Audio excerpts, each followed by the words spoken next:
traumatized pa tayo. Trauma yung mga kaibigan. Trauma pa yan sa nangyari mga boss. Di pa natin ngayon ma-interview yan mga boss. Binigyan na namin ng So, ito yung i-update namin sa inyo yung bata na ligtas na nakarang araw pa yun, no? Naligtas na nakarang araw mga boss.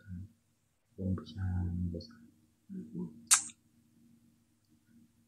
nalagnat kasi. Hindi magsasalita lang, no? Parang traumatized pa tayo. Trauma yung mga kaibigan.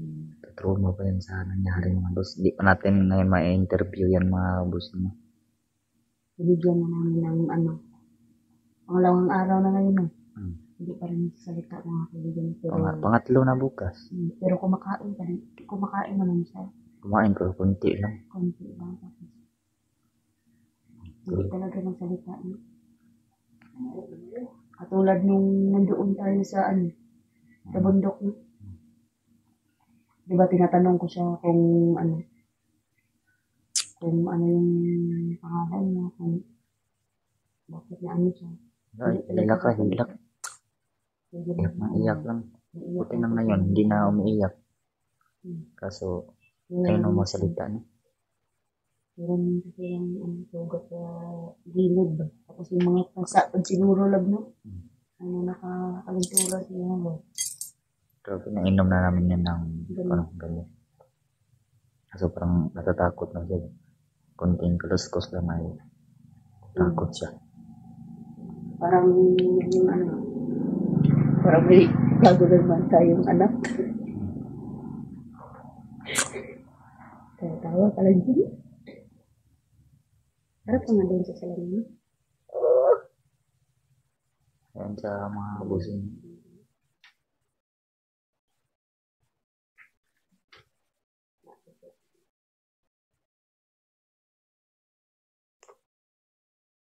So, ayun mga busing mo.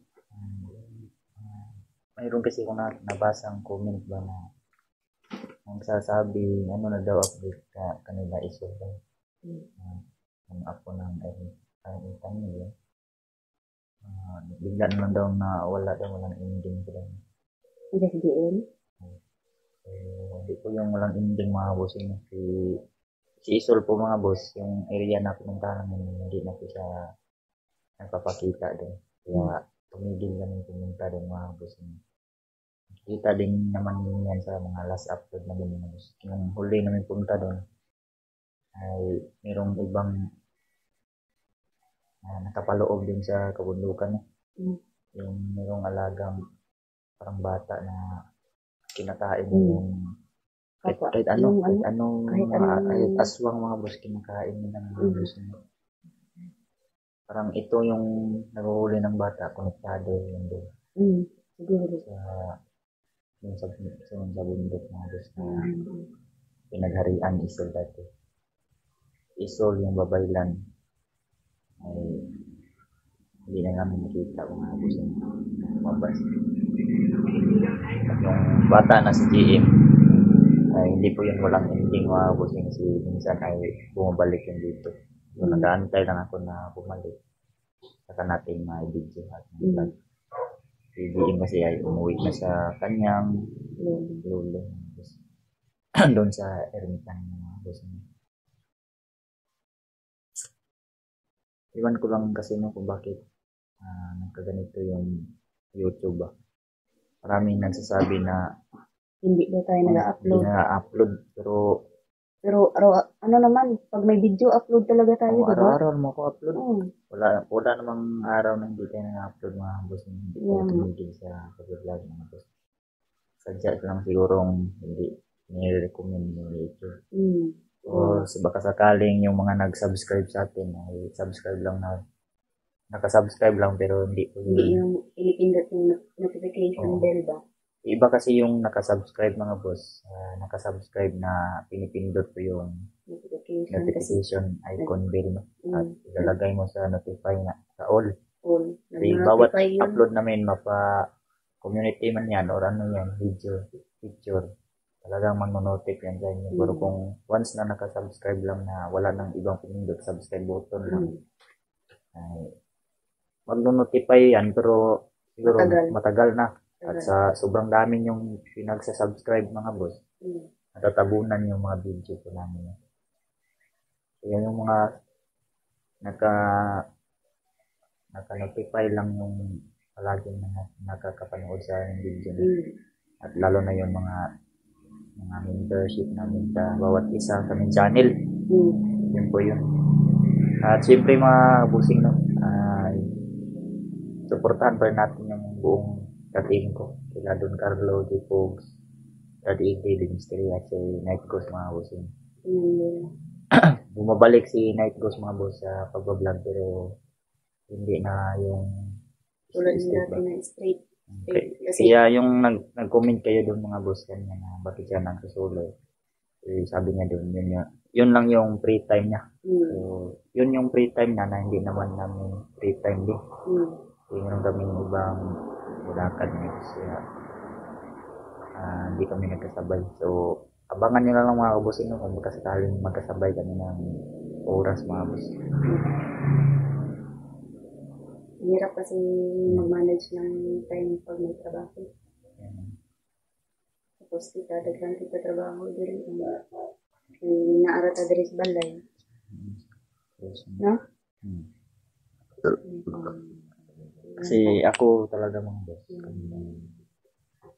Hindi lang po talaga sa vlogging nando yung mundo kasi kung sariling ginagawa dito sa bahay.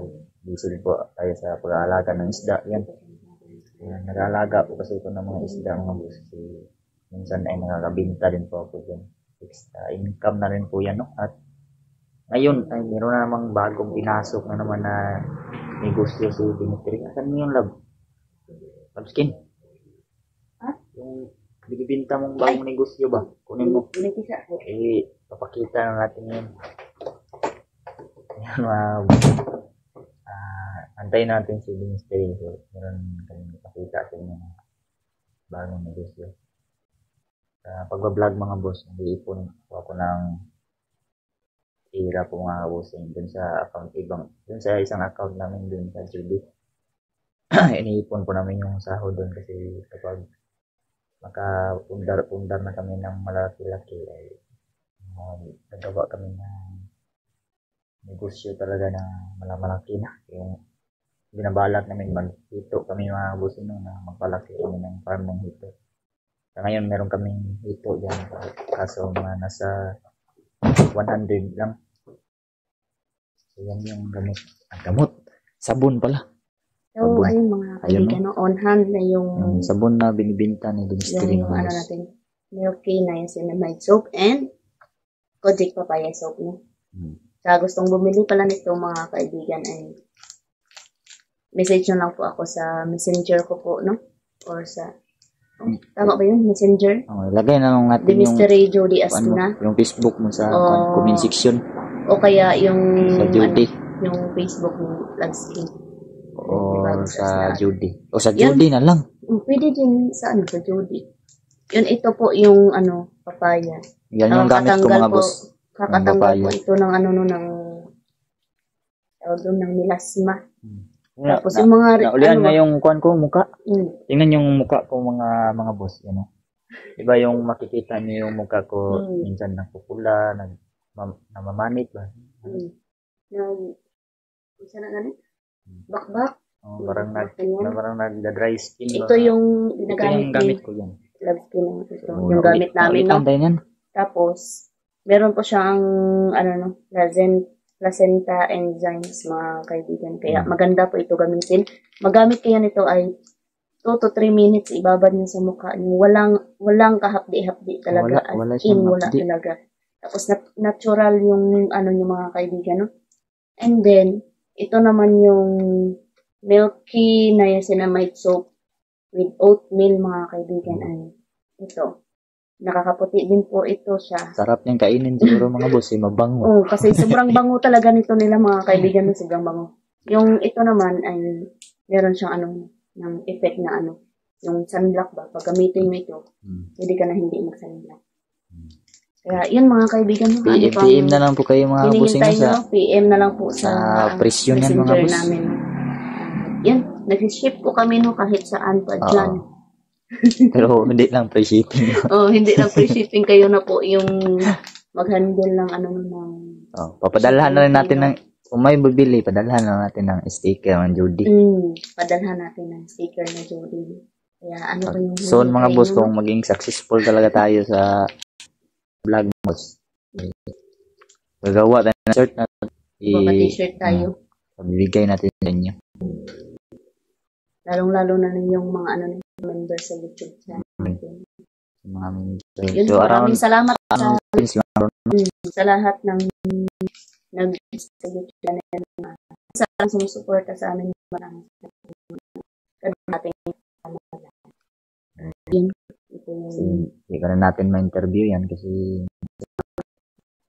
na boss ay pero minsan makausap ko sa tigilan. Kung ma-shoot talaga natin.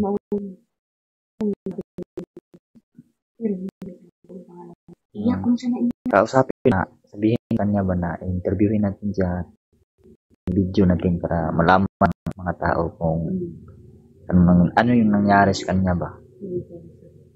Kausapin mo na siya. Dadating yung time na magsalita yan. Hindi naman yan pipi kasi nagsalita. True mo talaga yan. Gusto mo yung lang no, kung ano yung isa na tinatad sa bahay. Kung kapatid ba niya yun, kaibigan ba niya. Kasi yan pinagkamapos. Yung nig ko lang sabi nung isa. Pinapakuha yan kasi diba, parang nandoon yan sa malayo, diba? Sa malayo pa yan kinuha. Tapos, dinala nila doon sa yung mga black yung butas doon ba? Buti na lang talaga. Buti na lang talaga mga boss. Inutusan niya yung isa na kunin yung kay na nasa rin pala. Dalhin doon. Napay ng sinto. Kung yung itatayo yung buti lang pinadala kasi kapag-chat niya yung mata na sa baka. So yung tatagyan ko yung mga buhay pa yun na walan lang ng malit siya. Talaga yung tao mga busin niya kung sa batok talaga maanak talaga napalot. Sinigurado kasi namin na maligtas yung bata. Kuha natin yan. Bata na. Wala pa yung mga boy. Boy lang. Kasi lalaki naman yung mga boss. Pero marami hindi. Kasi yung mga boss niya. Ano lang yung sunod na baka makapunta din kami doon sa hay. Tingnan namin kasi baka kami ba. Balikan natin. Baka marami pa ba? Bahay lang. Baka marami. Actually yung mga boss, yung bahay na yun talaga ay marami talaga mugad doon. Nangahanan mo. Yung mga aswang, ganito. Kita ano na lang. Pati na yung mga ganun. Pinangalan ng kanibal. Kasi parang mga kanibal yung mga boss. Kain sila ng tao.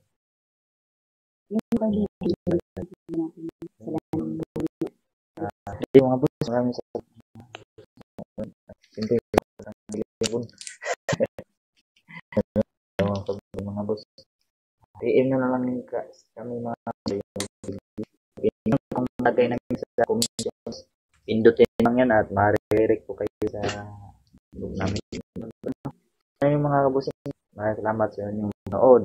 God bless mga boss.